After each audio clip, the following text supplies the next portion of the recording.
मी संदीप शिवाजी सोनवणे रांजणगाव पंचायत समिती गणामधून अपक्ष फॉर्म भरत आहे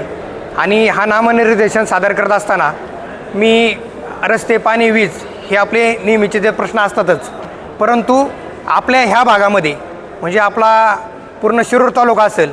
ह्या शिरूर तालुक्यामध्ये जो मेन प्रश्न जो तयार झालेला आहे हा खऱ्या अर्थानं हा बिबट्यांचे वाढते हल्ले आणि या बिबट्यांच्या वाढत्या हल्ल्यांमुळं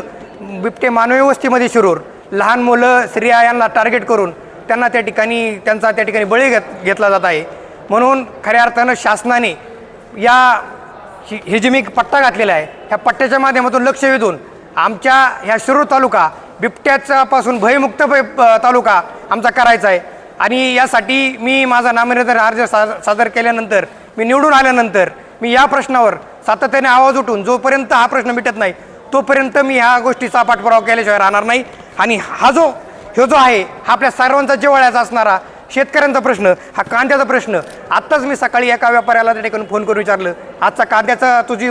बाजारभावची तुझी घेण्याचे हे काय, तो मला 6 ते 7 रुपयेच्या दरम्यान तो आज त्या ठिकाणी कांदा घेतोय। म्हणून शेतकऱ्यांचा उत्पादित खर्च आणि झालेला खर्च याचा जर मेळ जर बसवला तर गेल्या अनेक दिवसापासून कांद्याला त्या ठिकाणी पूर्णपणे